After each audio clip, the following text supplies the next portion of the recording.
You just realized that you needed to hire someone yesterday. How can you find amazing candidates fast? Easy. Just use Indeed. When it comes to hiring, Indeed is all you need. Stop struggling to get your job posts seen on other job sites. Indeed-sponsored jobs help you stand out and hire fast. With sponsored jobs, your post jumps to the top of the page for your relevant candidates so you can reach the people that you want faster. And it makes a huge difference. According to Indeed data, sponsored jobs posted directly on Indeed have 45% more applications than non-sponsored jobs. Plus, with Indeed-sponsored jobs, there's no monthly subscriptions, no long-term contracts, and you only pay for results. How fast is Indeed? Well, in the minute I've been talking to you, 23 hires were made on Indeed, according to Indeed data worldwide. There's no need to wait any longer. Speed up your hiring right now with Indeed. And listeners of this show will get a $75 sponsored job credit to get your jobs more visibility at Indeed.com/BWN. Just go to Indeed.com/BWN right now and support our show by saying that you heard about Indeed on this podcast. Indeed.com/BWN. Terms and conditions apply. Hiring? Indeed is all you need. Every sandwich has bread, every burger has a bun, but these warm, golden, smooth steam buns, these are special, reserved for the very best. The Filet-O-Fish. And you can have them too. And you can have it all at 2 for $6. Like a Filet-O-Fish, Big Mac, 10-piece McNuggets, or large fries. Limited time only. Price and participation may vary. Cannot be combined with any other offer. Single item at regular price. Ba-da-ba-ba-ba.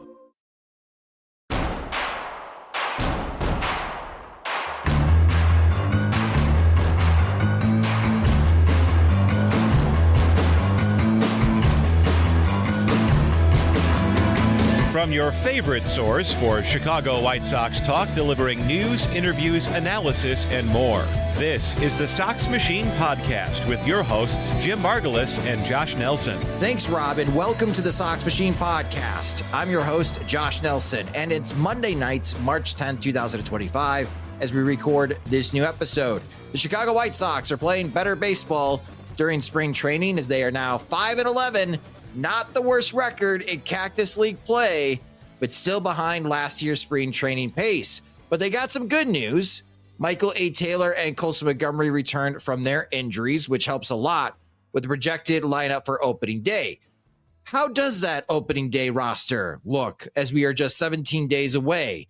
In this episode, we'll take our best guesses on who are the front runners to make the roster, plus pitcher Shane Smith drawing a lot of attention in a good way with how he has been throwing. Can he make the White Sox starting rotation? Joining me are Sox Machine's beat reporter James Fegan and managing editor Jim Margulis. As for those that are watching on YouTube, you could actually watch us now on video rather than just the podcast recording, which if you still want to listen to the podcast recording, you could still do that on YouTube. But again, the good news, all about Colson Montgomery's back, Jim. That has been the theme this spring training ever since the back spasms knocked him out for about 10 days, even though Chris Getz said that there was nothing to be concerned about. It was just day to day. But with Colson Montgomery now back, thanks to a better back, is Colson Montgomery still on pace to be the projected opening day shortstop? It seems like they really want him to. It's partially that. It's partially that the White Sox have really cleared the path for him, and they didn't really add anybody. Josh Rojas can kind of cover shortstop, but that's probably not where they want him every day. Jake Amaya is getting a lot of playing time, and the White Sox designated him for assignment over the winter. He went to Baltimore for a couple months, I believe. So they were comfortable with him not being around, and now he's back and somehow getting the second most plate appearances or innings at shortstop while Montgomery was out. Actually, the most innings, but he got a lot of the playing time while Montgomery was out. I thought maybe if there were more of a competition, you might see like more Brooks Baldwin there because he might have more major league playing time and the ability to cover a shortstop more effectively to where he might be somebody who could play regularly if all goes well. So because of a lack of a really compelling other option, I would say, it looks like Montgomery is still the one. I get that haunting feeling from following so many White Sox decisions. That kind of eventually trained me into looking at the most cynical interpretation of events, or like most like sarcastic projection of like what could go wrong, and take that as my base experience. Jim? I mean, like, how could that be? Yeah, I mean, like, it has all the markings of why would anybody have expected that to work? Just when you try to reverse engineer their decision based on the most likely outcome. Like, I'm thinking probably the best example of this, or like the most clearest one I can remember, is Adam Eaton the second time around. Like, why did anybody think that was a good idea? Why did they bank so much on him being the primary solution in right field? That's kind of what feeling I have here watching Montgomery miss 10 days because of back spasms, which is not he's had problems with his back before. Had a disappointing year last year, banking a lot on off-season fixes and natural talent coming through. And, the White Sox have been bit so many times by poor planning and the most optimistic projections on players who have very flawed profiles that it does really feel like they're putting a lot on him. But yeah, I mean, right now you're just seeing Jake Amaya getting all the run over playing time. And I'm not sure he's the guy the White Sox want playing there. So until somebody produces, whether it's Amaya or Chase Mydroth or Baldwin, to really put Montgomery behind the competition, then I would assume that Montgomery is still plan A for as long as that lasts. It's a very small sample size, James, but Montgomery only has one hit in spring training. He's 1 for 9. It's a home run against the Cubs. And what a hit. But he's yet to walk. It's 5 strikeouts. He's only played in 4 games. With that said, does performance at the plate matter at all in the decision-making process for White Sox general manager Chris Getz? Or is it really all about, if Colson Montgomery is healthy, he's the opening day shortstop? I think it matters some. I think if he's just getting blown away upstairs like over and over again and not adjusting, I think if his swing doesn't look right because maybe his back injury is not all the way over, I think those are things to consider. I also think it's a position where, I mean, it'd be a microcosm of how they're kind of viewing last season, but if he looks like crap until the last week of March and then looks pretty good for 3 or 4 games, they're going to be like, all right, he had a little hiccup in spring training, but he got going. He looks like the guy we want. And here we go. So I don't think like it matters in terms of like his overall stat line. I think if it looks like disqualifyingly out of whack all the way up until the start of the season, I think that becomes something you can't really ignore. But as Jim said, as I've said, there's not really competitors in place. Like even Amaya, who's technically the most defensively competent, left the game with hip tightness today. So we're probably looking at like a couple game absence for him, on top of like what Chase Mydroth is, it's probably a day or 2 away optimistically from when you see him again. And, that's probably another person who's a little bit stretched defensively there. Brooks Baldwin, not that I think it like means a lot for him long term as far as what I view of him, but he hasn't looked good in Cactus League. So he hasn't had like a job winning type of campaign. I mean, I kind of think part of the reason why it's full speed on Colson right now at shortstop, besides the route that's obviously just cheaper to not sign a stopgap. But this is kind of a little window to really see if his defense is viable without maybe a lot of consequences in terms of regular season results. He's not holding back a winning team by like trying to see if he can really stick it short, and he's not holding up any of other development projects. It probably takes like an optimistic view of the future, even like see a world where like, hey, Jacob Gonzalez is looking major league ready and is probably a better defender, but like that's theoretically like him being more of a glove first option is someone you could see in the system pushing him off shortstop at some point. Bonnemer is probably another guy. Like, if Caleb Bonnemer will tell you right now, he'd move to second base for Colson if you put him in the majors. I think that's true for any like rookie ball level guy, but is more of a bat first prospect. Is not like this true shortstop to move him out. Maybe if William Bergola one, he'll have to get far enough that I know how to say his name, like right off the top of my head. But like, that's maybe more your like natural glove first guy who you could see down the road, being like, for both these guys in the majors, one of these guys is clearly a defender. But like, even that's like 2 years of projection and a lot more hitting than he showed to really get there. So I think this is probably, the least costly window to see if Colson can actually play shortstop defensively. But yeah, it's a dicey part. I mean, even like the, optimistic kind of views of his struggles last year from an outlet like, I don't know, Fangraphs that, some people work for prospect wise. The more the view of seeing like Colson still having star level tools is that it's just going to be a very long developmental trek for him to get there offensively with what he's shown with plate coverage or maybe just he's never going to really hit balls, above letter high through his whole career, but it's going to be a longer process of him gearing a whole approach around having that kind of vulnerability. So it's weird. You kind of wish they could, I'm sure if they could, or it'd be reasonable, they'd like to pay Elvis Andrus like the league minimum again to pay this over until like it's more reasonable time. But I don't think what's happened yet is enough of a roadblock to get them off of what was clearly plan A, plan 1A, plan 1B, which is a lot of Colson at shortstop. I wonder, because going back from the previous rebuild, White Sox fans had to be patient with Tim Anderson. He went through a lot of adversity in the 2017 season. He struggled greatly, but there were serious questions of, can he handle the position?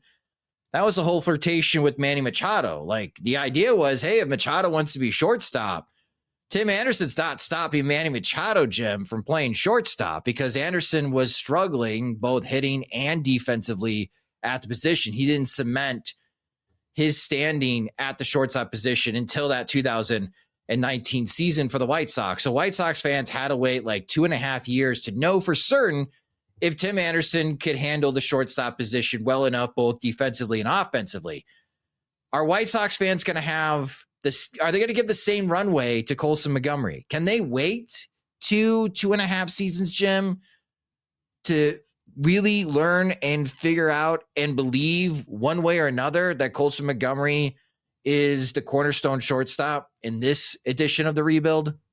I think it's slightly different because Anderson looked more like a shortstop. His case was, reps, polish, being a JUCO player and, running up the minor league system pretty quickly on the strength of his hit tool, but still like took some of the refinements, or it took some major league time to get the refinements into place because he was so advanced in the minors and it posed no challenges for him. And the fact that he had, speed, agility, could cover the ground, I think made it easier to buy into that profile. And there's also the case too, that because he did not draw walks, because he didn't hit for like above average power, like he wasn't like a 25, 30 home run guy, that he had to be good at shortstop, or had to be like a suitable everyday shortstop for him to capitalize on, his value and make his shortcomings less of a liability. Just something you can live with, less of, oh my God, like now he's playing third base and he doesn't hit 20 homers. Is he going to have a suitable profile? Right now he's playing some center field in Anaheim. I mean, that might have been the backup, I think, in order to have that profile work, is seeing, if he could cover, outfield at an above average range. So like, that's, I think, why Anderson got that long rope in, learning said ropes at the major league level. I think with Colson, because he's bigger, because like everything about him says like he doesn't look like a shortstop. He might be a shortstop. That might be just your biases coming into play, and he'll ultimately be okay at it. Once you get past the awkwardness of seeing somebody that big playing the position, that he could be fine there. But I think if the back problems do follow him. If he is like a power over hit guy and he is somebody who can hit 25, 30 homers and draw walks, and all of a sudden you might be like, maybe he's not Corey Seager, maybe he's Kyle Seager, that kind of thought process, then you can easily slide him over and he still provides a lot of value. So I think that's I guess that's the key difference, is that the way his offensive game is supposed to come together with walks and power, I think gives him a lot of backup to be useful elsewhere. Whereas with Anderson, it was really just agility, hit tool, speed, stolen bases, okay shortstop play, great batting average, batting average on balls in play reliant. And he needed really everything to be adequate at best, or adequate at worst, I should say, for him to be like what turned out to be an all-star player for that window that was so enjoyable. So that's, I think, where it comes into play with Colson, is just if the power and walk tools are fine, then it's just more a matter of like, what kind of ceiling does he have? How exciting is he versus is he a major leaguer? I would like to get that feedback, though. For those that are listening and watching, White Sox fans, how much rope are you giving Colson Montgomery? Are you willing to give him 2.5, 3 seasons to figure out the shortstop position? Because it really feels like, James, White Sox fans are hoping that he hits the ground running. But maybe that's just looking for a reason to be optimistic after a 121 loss season. But I think no matter how he's feeling, no matter how he finishes spring training, and I hope that he gets hot. I don't know if he's going to get Romy Gonzalez or my guy, Trace Thompson, 6 home runs so far this spring for Boston. I don't know if he's going to get that hot. It'd be great if he did.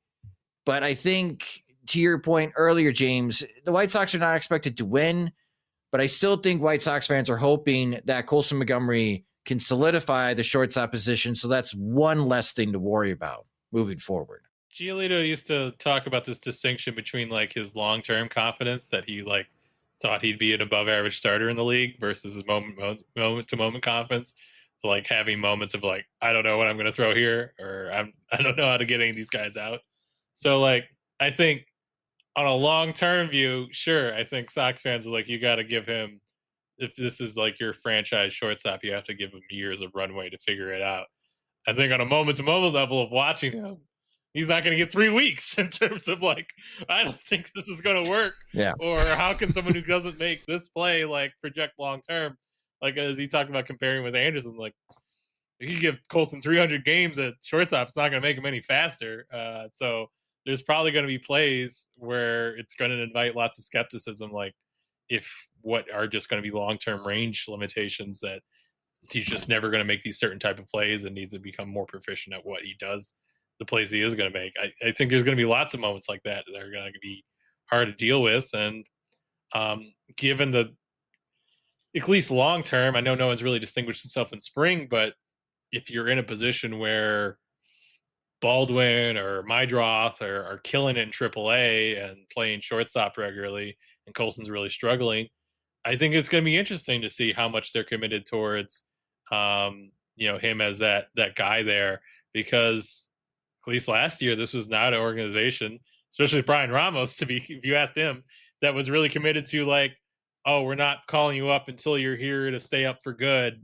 And if it was very much the idea, like, hey, there might be some use to promoting them, seeing what they're going to do, not letting them really struggle, sending them back to AAA to work on some things, hone in on the way they've been exposed up here. Like, this organization kind of ran a pretty steady taxi back and forth last season with some guys that you think would have that status. None of them quite had the status of Colson Montgomery, so this is a really interesting test case. But I would think this organization now with new leadership would be a bit more willing to send him down after 2 bad months than maybe the last rebuild, where things were so concretely built around the crop of guys they got in the rebuild trades that it was clearly always plan A to just call them up and stick with them till the bitter end once you do. So I think there could be a lot of room for differences in that, but it'd be nice if there were some other White Sox hitters playing well to kind of make that more of a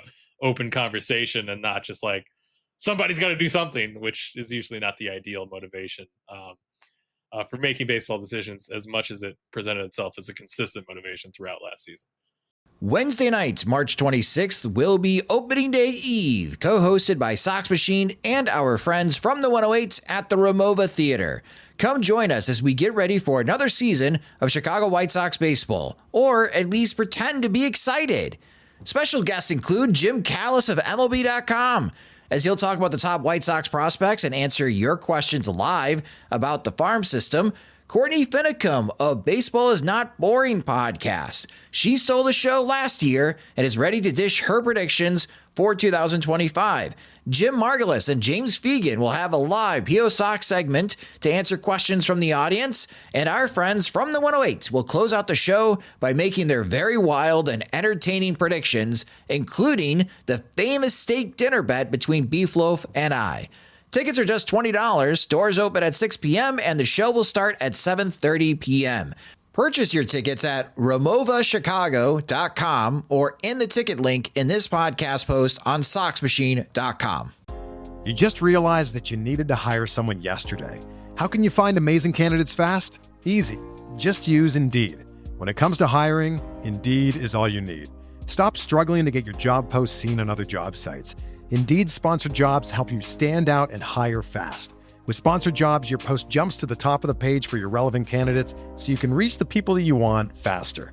And it makes a huge difference. According to Indeed data, sponsored jobs posted directly on Indeed have 45% more applications than non-sponsored jobs.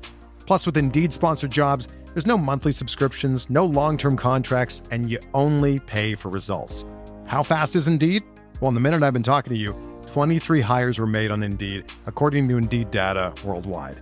There's no need to wait any longer. Speed up your hiring right now with Indeed. And listeners of this show will get a $75 sponsored job credit to get your jobs more visibility at Indeed.com/BWN. Just go to Indeed.com/BWN right now and support our show by saying that you heard about Indeed on this podcast. Indeed.com/BWN. Terms and conditions apply. Hiring? Indeed is all you need. Lowe's knows that your deadlines don't change, even when your job does. But with Lowe's Buy Online, Pick Up in Store, we'll help you adjust on the fly. And when you absolutely can't leave the project, we can deliver to your job site as soon as same day. Lowe's knows pros. We help, you save. Valid on eligible in-stock orders and select zip codes placed by 2 p.m. for same-day delivery by 8 p.m. Subject to driver availability. Fees vary based on purchase. More terms apply. See Lowe's.com/same-day delivery for details. Well, that's Colson Montgomery, and he's back, and let's hope that he has a strong finish to spring training. Taking a look at the rest of the White Sox roster, about, again, 17 days away from opening day. The White Sox have about 2 more weeks of spring training games before they have a few days off, as they have to transport all their goods from Glendale, Arizona up to Chicago, as they'll be playing against the Los Angeles Angels on opening day on March 27th. Let's take a look at the opening day outlook for the White Sox outfield, because there's 2 significant injuries that we've talked about in our last couple of podcasts for those that have listened. And as of right now, Luis Robert Jr. in. Mike Tauchman in. Michael A. Taylor has returned from injury. He'll be part of the 5-man outfield for the White Sox on opening day. But the injuries, Andrew Benintendi, uncertain if he's going to be ready for opening day. Austin Slater's status for opening day is in jeopardy. Oscar Colas looked like he hurt himself trying to make a diving catch and may have sprained his wrist. The remaining 40-man option in the outfield for the White Sox is Dominic Fletcher. So it raises the question with the outfield outlook, just on who is on the 40-man roster right now, James. If Benintendi or Slater cannot go on opening day, how does this White Sox outfield look when they play the Angels on opening day? I'm going to lean Fletcher. He's got options. He's not someone I think they would necessarily sweat about getting at bats in some major way, as much as that seems like a departure from like primary right fielder a year ago. But Drury has secretly like not really played the outfield much at all in the last few years. So as much as I think he's hit his way onto the team, I don't know if that's like an option you're really depending on him doing. Certainly not as like a reserve depth thing. With carrying Taylor and especially not having, Slater and Benintendi there, where you're maybe exposing Taylor to more regular play than you intended upon signing. Fletcher would give you at least some coverage from having to play him against right-handed starters that you don't like him for, and pretty similar in what you can do with him defensively. Very, very beloved for his defense by Jason Bourgeois. I can tell you that much. He's like his Fletcher and Corey Lee are like base running and defense like his two, like be like the boy type of examples that he uses for people. And I just think it doesn't ask for another 40-man space as some of your NRIs do. I think like, talent and ceiling and name recognition wise, Joey Gallo jumps out, but he hasn't necessarily jumped out with anything big he's done in spring so far. And, now guys like him signing NRIs, they usually have standard outs in their contracts. So, whether he wants to go to AAA is a question, but maybe that be more the situation where you really feel good about what he's working on in spring. They talked about swing pass done with him. Mostly I've just seen him take BP with do cage work with like a smaller bat that's shorter. That's supposed to keep him like tighter turned a little bit. But as far as like on-field results, I've seen like a rejuvenated Joey Gallo. I don't know if we've really seen that to think like, oh yeah, put him in the outfield and stuff like that. So I think Taylor is like the easiest, simplest, lowest stakes, probably most unexciting for our listener base slide in option where you're covered defensively. You got a platoon partner for Taylor. You don't screw up your 40-man in any major way. He's looked coded in camp and you're rewarding him. Seems easy enough. Jim, how are you feeling about the outfield right now? Again, we got 2 more weeks of spring training games, and it would really help if Slater or Benintendi returned. But if not, how do you like the outfield? I mean, what James described is kind of the default situation right now, unless like Drury takes a turn to where like he's playing a lot of left field because like the White Sox, somebody emerges as a shortstop. Josh Rojas is the second baseman. Orlean Sosa's playing second base a lot, and they want to get Drury's bat in there somewhere, and left field is the way to do it. It's amazing when you look at just the outfielders the White Sox have in camp and how none of them are hitting. Like I thought maybe Corey Julks has gotten hot. Maybe Zach DeLoach has, made the White Sox, rue their, DFAing him off the 40-man roster, but like everybody is cold. There isn't like even like Nick Maton is like the hottest of the hot, and he's hitting like 233. And Michael Taylor struck out 10 times in 13 at bats, and Joey Gallo struck out 10 times in 19 bats. Like Bobby Dahlbeck's not doing anything. All their NRIs, are not producing. So nobody is even having a case for a mirage spring to where they could parlay 3 great weeks in Arizona into like 3 weeks of diminishing returns in the majors. So I think, the options are, why put a 40-man roster, or why use a 40-man roster spot on a bunch of guys who are not showing it. So I think you probably just try to maybe create a defensive outfield that's so good, and maybe just hope that they hit a lot of fly balls to get over the Montgomery Vargas left side of the infield, if that's what it is. And maybe that's how they try to improve things. It's like, the infield's not so great, but at least we don't have Gavin Sheets in right field. We have 3 good outfielders. If Mike Tauchman is like the weak link in the outfield right now, I think it's a pretty good situation. So you might just see the White Sox pursue some extremes of quality on the margins and see just exactly what that does for them. With the way the outfield is set up, I don't know how you're going to give any off days to Luis Robert. As of right now, I know that was kind of the goal for Chris Getz. Like, give Luis Robert a couple of games, DHing, get him off his feet. Want to protect him. We're hoping to trade him before the deadline. And if you listen to previous podcast episodes, we had audio thanks to James being there in Arizona, where Getz didn't seem all that confident the free agent market would bring anybody in for the White Sox to help out with the outfield. So Austin Slater, Andrew Benintendi, Oscar Colas, one of you three's got to be ready to go on opening day. So hopefully someone returns. But the outfield, not looking all that deep, which then we move over to the infield, and it brings us to everyone's favorite infielder. And that, of course, is Lenyn Sosa. Lenyn is hitting pretty well in spring training. Woo! For the White Sox. He has played in 8 games. He's 8 for 19, 6 strikeouts. He has 4 walks. Again, he is out of options for the White Sox. The reason why we're talking about Lenyn Sosa, because when you look at the White Sox infield, and again, around the names, if you're watching on video, they're highlighted in yellow, but for those that are listening to the audio version, to go around the infield, Andrew Vaughn, first base. We are assuming Josh Rojas is going to be the starting second baseman because Miguel Vargas, according to White Sox manager Will Venables, the primary option at third base. And as we talked about at the beginning part of this episode, if Colson Montgomery hits a little bit better, shows that he is ready for major league pitching and his back is not acting up on him, he'll be the shortstop. The White Sox are going to carry 6 infielders. So that's your 4. You got to pick 2 from a list of Lenyn Sosa, Chase Mydroth, Brooks Baldwin, Brandon Drury, Jacob Amaya, and Brian Ramos, which Ramos seems to have been out for most of spring training because he hasn't been able to throw the ball. But now it sounds like he's on a throwing program. Still probably a long shot of making the opening day roster.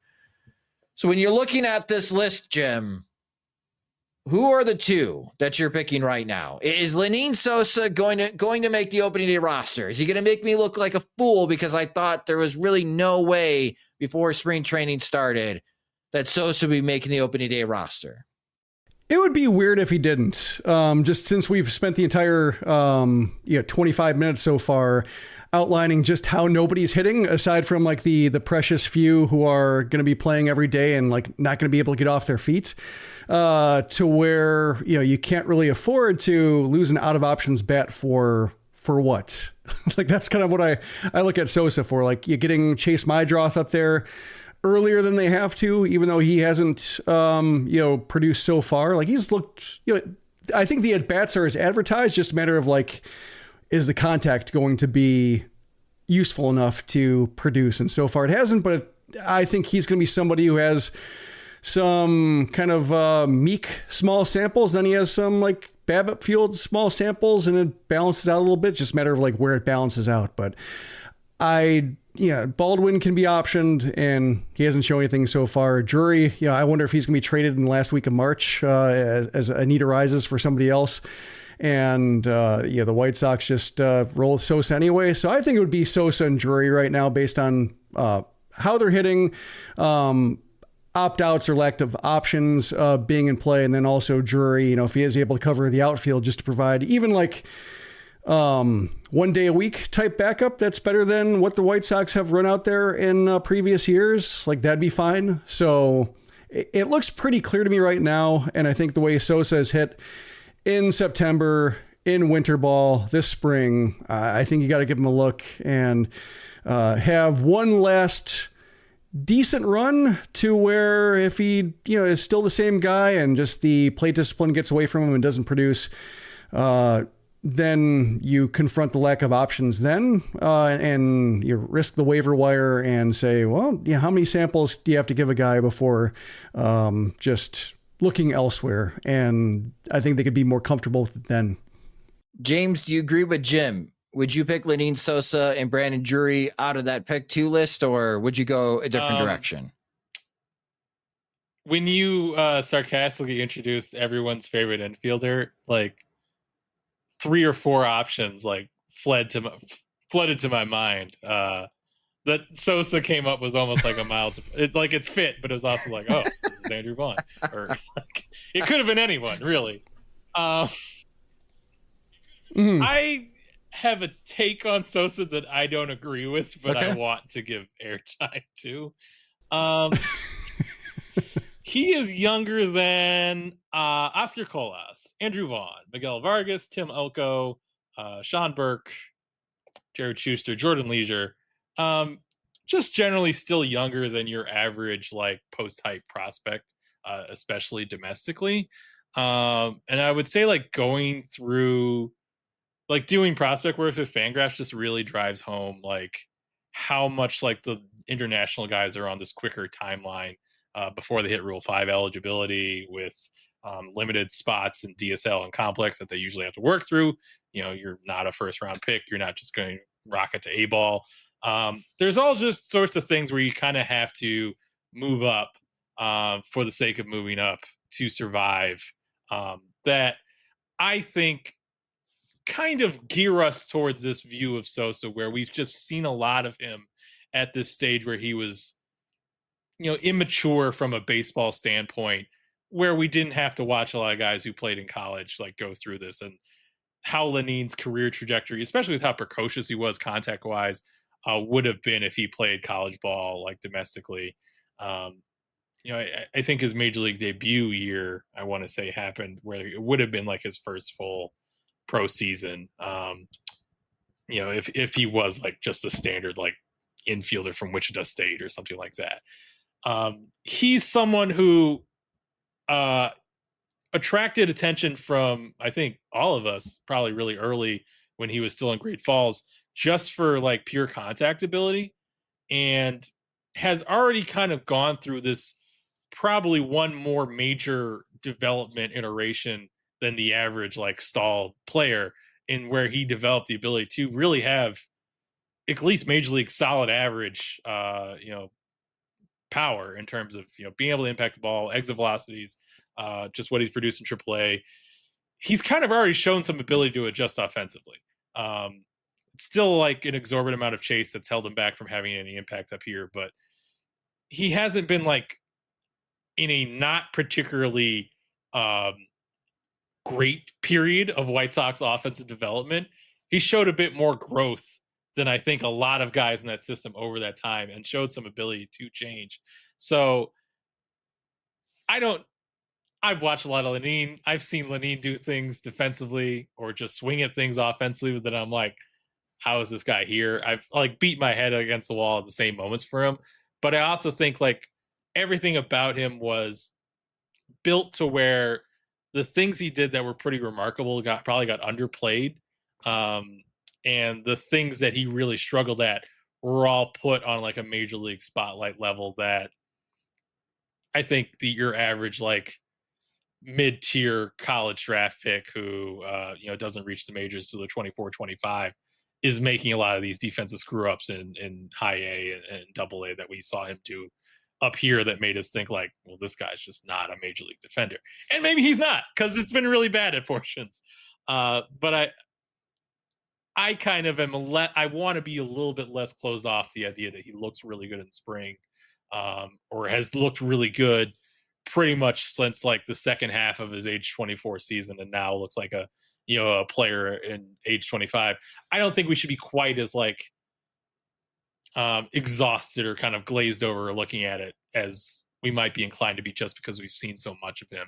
I think if you sent this player to another organization and he was having the spring he's having, I don't think they'd be like, oh, he can really play shortstop now. We're just completely naive about him. But there'd probably be a little bit more like, hey, he's an interesting young player and he's hitting well. Let's see where it goes.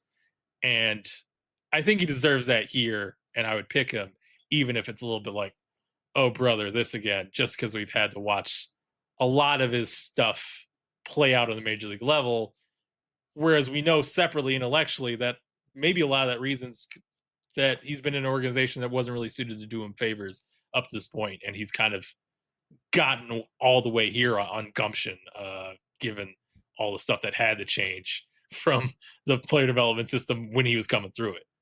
Yeah, if Sosa were like on the Phillies and were out of options and like lost the roster battle and became available on waivers. Like I see the White Sox being like, they should take a chance on this Lenyn Sosa guy. I had a really impressive finish this season, winter ball, great spring. White Sox have the at-bats to give him. Why not claim him?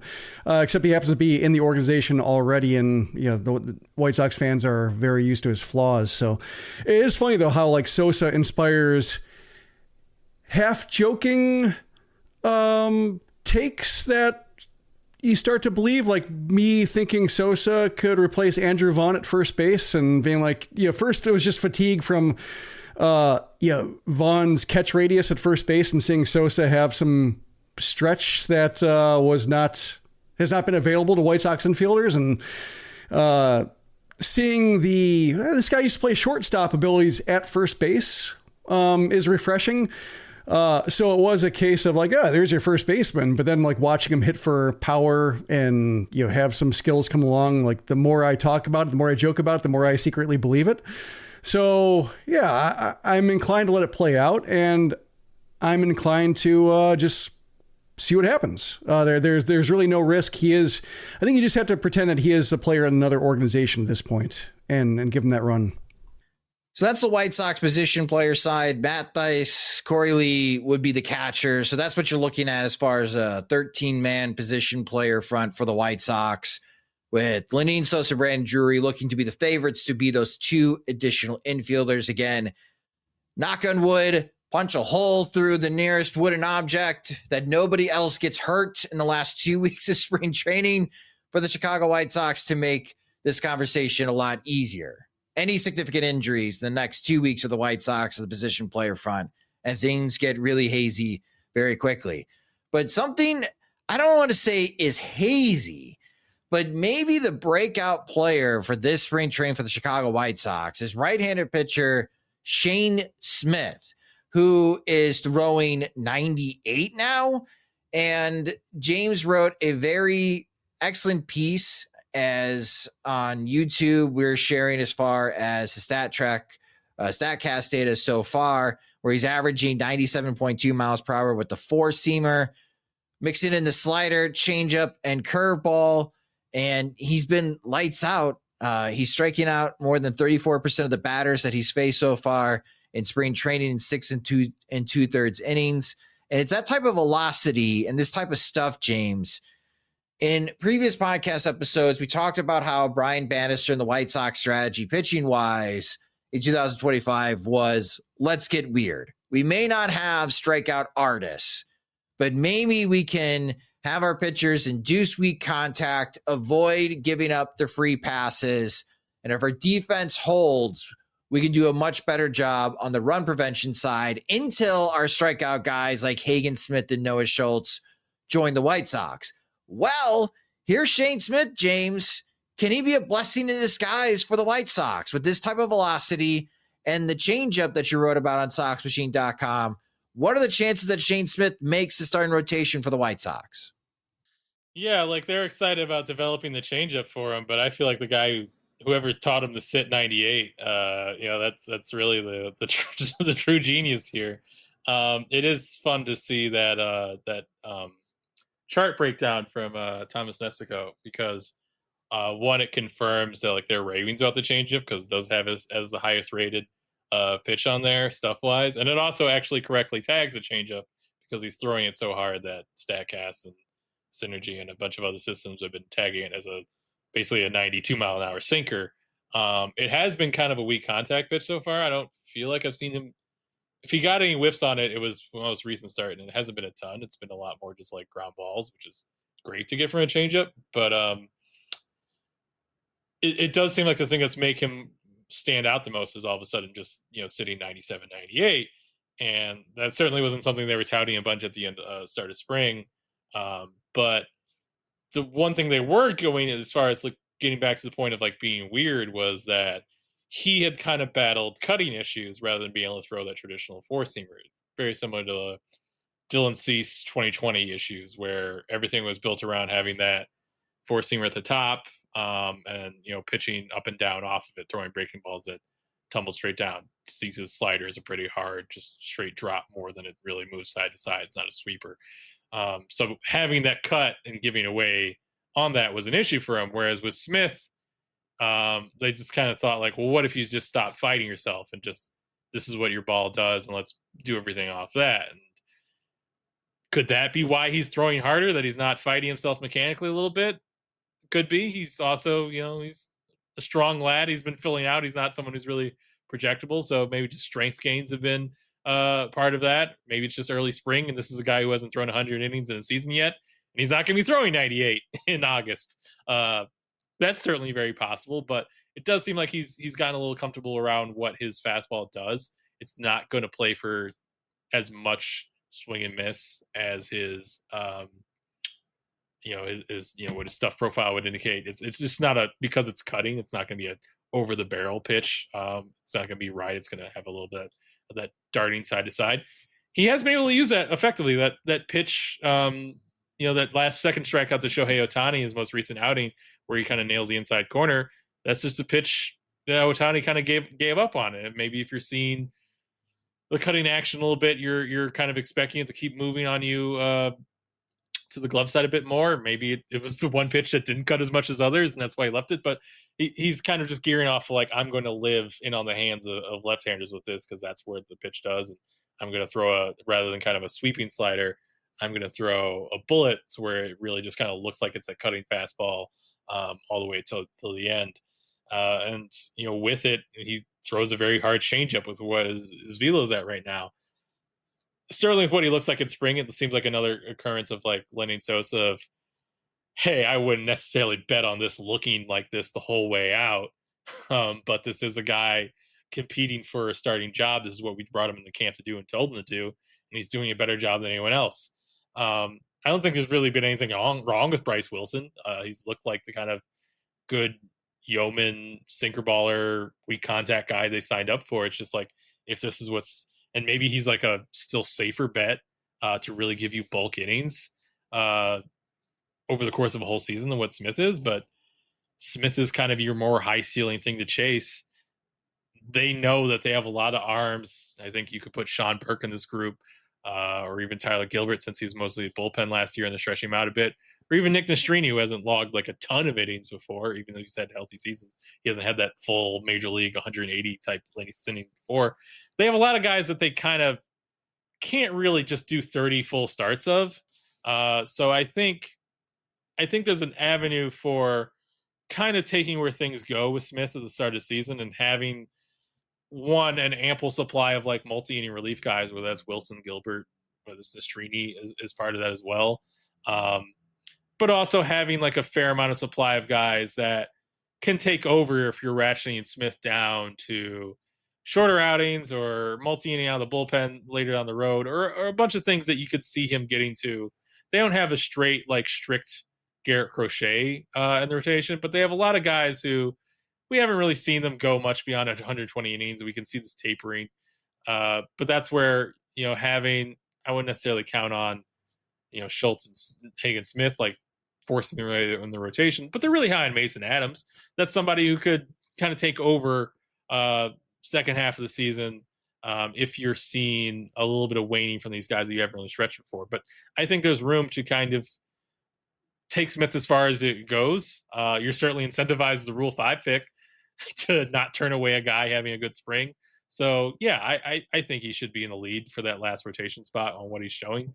If it's purely just about development or trying to find surprises or even just trying to find guys to trade at the deadline, I think you're looking at more ROI or more potential value created by a guy who maybe has upper 90s heat and maybe a plus changeup, as opposed to Wilson being maybe your third or fourth, like, we think he can get quick outs and be a decent back end guy. But you already kind of have with Martin Perez and really certainly this version of Jonathan Cannon, who's maybe not the number 2 or 3 starter, the poor man's Logan Webb that they view him being one day, but certainly right now, especially right now when he's struggling in spring, I think you have a fair amount of shot of those guys. I think Smith represents a chance to do something a little bit different, certainly different look with the cutting action. Why not? He's been fun. Not much about the spring has been that fun. We're talking about the Rule 5 pick and Lenny Sosa as far as like the little treats that they can give themselves. for what's happened in spring, I think they can embrace it. Yeah, I mean, with his type of arsenal, if he can rack up some strikeouts, this White Sox team is going to need it, Jim, because, man, if it is a Colson Montgomery, Miguel Vargas left side of the infield, direct all ground balls to second base, please. It could be tricky for White Sox pitchers. So if it is someone like Davis Martin and Jonathan Cannon and Martin Perez and Sean Burke, those are your four for sure. If it's between Bryce Wilson and Shane Smith, I think they got to give Shane Smith the chance, because they blew me away by giving Garrett Crochet that chance because, hey, here's the high velocity guy. Let's see if he can generate some whiffs. Why not go with that again? But this time it's Shane Smith over Bryce Wilson.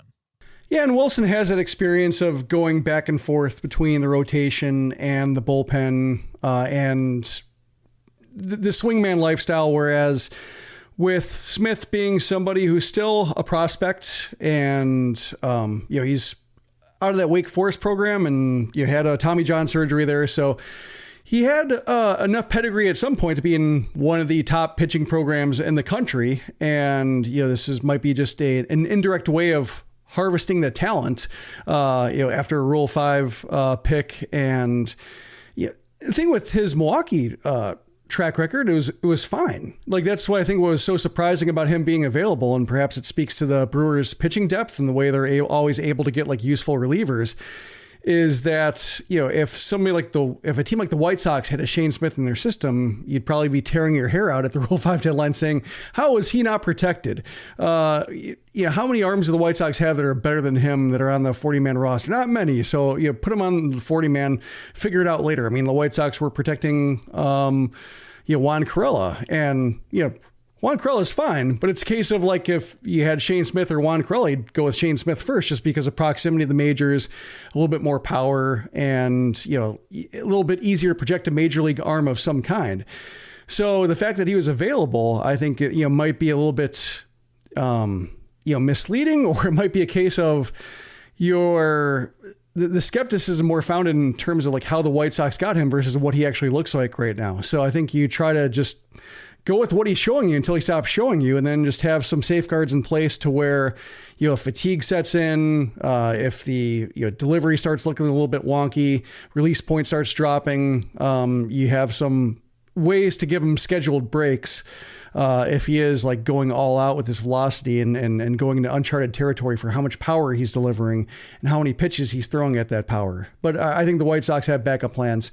It is fascinating, though. And I think it's going to be also an interesting year when you hear about the changeups and you hear about Jonathan Cannon. He was the first one, then Davis Martin. Now you hear Shane Smith talking about the seam effects changeups. I think this is going to be a really important year for proving the value of that pitch and just what it means, aside from like playing well and showing up well in terms of pitch behavior and actually how it fills out an arsenal, because they're really touting it, and it would be cool if it delivered on that promise. I think with Cannon, it's been okay, but I think he's always somebody who's been pursuing like what are his top 3 pitches? And so he throws 5 pitches instead of 3 really good ones, because he has to round out this arsenal into something that's a little bit more mysterious. So I'm looking forward to seeing this proof of concept with Smith in terms of like, he's got this velocity now, he's got this cutter. He really just wants something that moves the other way. So it does seem like a simpler fix or a simpler proposition to add this pitch to fill out his arsenal and take him to the next level. And so, yeah, it's amazing how he went from being, can he be rostered for most of a year, to is he the White Sox 4th best starter right now? And not because disaster has struck everywhere else, but because like he actually looks that good, and there's been just a little bit of missteps along the way. Yeah, he's been the pleasant surprise. I think the biggest surprise so far in spring training. And just like last year, we were all shocked when Garrett Crochet goes from the debate of, is it even a smart idea to make him a starting pitcher, to opening day starter, and him just crushing for the White Sox. Let's see if Shane Smith can hold 98 for 5 innings and see if he can generate some whiffs with the changeup and other pitches in his arsenal. And if he's a guy that can strike out 7 or 8 over 5 innings, the White Sox really need those types of pitchers, especially the defense behind the pitchers for this upcoming season. So I say give Shane Smith a shot in the starting rotation. But again, we've got 2 more weeks of spring training games left to go. We'll see how these battles shake out. But with this podcast episode, I feel like we're pretty confident with how the opening day roster is going to look. But of course, with the White Sox, the biggest caveat, as always, is injuries. And who are the last men standing to make the 26-man day roster for the Chicago White Sox? We'll be sending James Fegan back out to Arizona. Again, huge thank you to all of our supporters at Sox Machine. He'll be there for the final week, and we'll be able to get all of the good insight and the news and the quotes from White Sox brass and how that 26-man roster is going to look like going into opening day. So we'll get some final answers soon in the next week or two for the Chicago White Sox. But that will do it for this episode of the Sox Machine podcast. Thank you guys so much for listening and watching. If you just discovered the Sox Machine podcast, you can subscribe to the show wherever you listen to podcasts. You can also watch and listen to our show on our YouTube channel at youtube.com/Sox Machine. And you can follow us on social media. We're on all the social media platforms, including Blue Sky. At Blue Sky, we're at SoxMachine.com. You can follow James on Blue Sky at jrfegan.soxmachine.com. And you can follow me on Blue Sky at josh.soxmachine.com. We're also on the gram. We're on Instagram at Sox Machine. You can follow James at jrfegan. He's been having some cool photos and videos from spring training. And you can follow me at Sox Machine Josh. The Sox Machine podcast is a production of SoxMachine.com. You're on for all things Chicago White Sox baseball and part of the Blue Wire Podcast Network. Alongside Jim Margulis and James Fegan, I'm Josh Nelson. Thanks for listening and watching.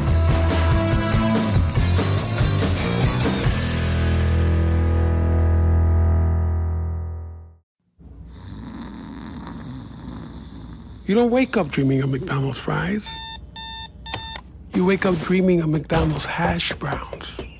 McDonald's breakfast comes first. Ba-da-ba-ba-ba.